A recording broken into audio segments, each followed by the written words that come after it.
desire? What makes you itch? What sort of a situation would you like? Let's suppose, I do this often in vocational guidance of students.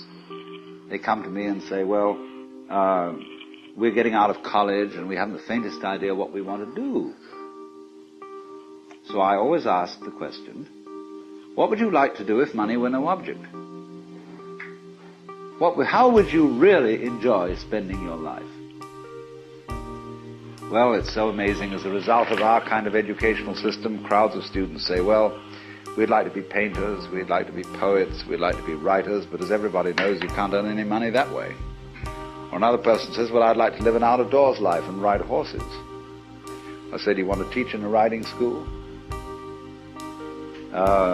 Let's go through with it. What do you want to do?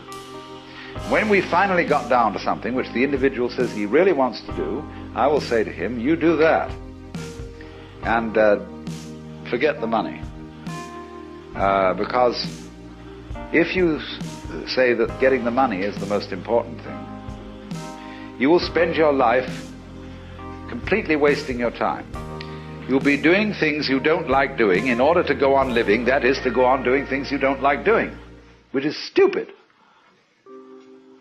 Better to have a short life that is full of what you like doing than a long life spent in a miserable way.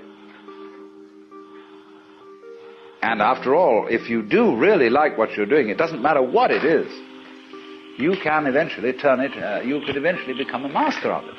It's the only way to become a master of something, to be really with it. And then you'll be able to get a good fee for whatever it is. So don't worry too much. Somebody's interested in everything. And anything you can be interested in, you'll find others who are. But it's absolutely stupid to spend your time doing things you don't like in order to go on spending things you don't like, doing things you don't like, and to teach your children to follow in the same track. See, what we're doing is we're bringing up children and educating them to live the same sort of lives we're living, in order that they may justify themselves and find satisfaction in life by bringing up their children, to bring up their children to do the same thing, so it's all wretch and no vomit. It never gets there.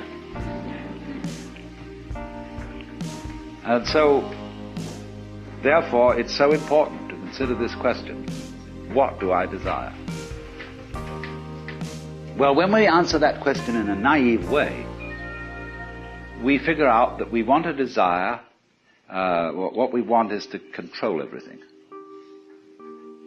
To create girls that don't grow old, apples that don't rot, clothes that never wear out, conveyances that get from one place to another instantly so we don't have to wait, power available to do anything that you could conceive and do it just instantly like that. To get this funny technological omnipotence. But if you take time out to think about that, and really go into it with your full strength of imagination, and find out whether that's where you want to be, you will soon see that's not what you want. Because the moment you have a situation where you are really in control of things, that is to say, in which the future is almost completely predictable, you will see, as I said last night, that a completely predictable future is already the past. You've had it. And that's not what you want. You want a surprise. You don't know what that's going to be, because obviously it wouldn't be a surprise if you did. You want a pleasant surprise. But like you say, what sort of a surprise would be pleasant? And you can't really answer that. Because you know, if there are to be such things as pleasant surprises, there must also be unpleasant surprises. There must be rude shocks. So you're like somebody taking one of those wishing well boxes, tubs, where you fish in and you bring out a package. And you don't know whether you've got a dead rat in it or a new camera. And that's the way, that seems to be the thing that really excites people. But quite certainly there comes out of this inquiry a feeling of real disillusionment with the ideal of power. To be in power, to be in control, is not something that any sensible person wants. Imagine the situation of Big Brother. Mr.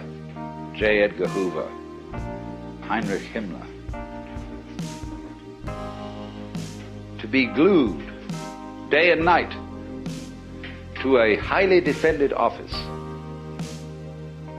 with telephones, television screens, watching, peeking, spying on everyone and anything, getting all this information together. Why? You could never leave the office.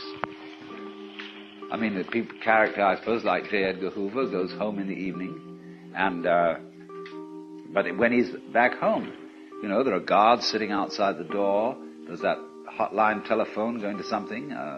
He's always having to be in control. And so when you think things through like that, you understand you do not want power. You don't want to control everything.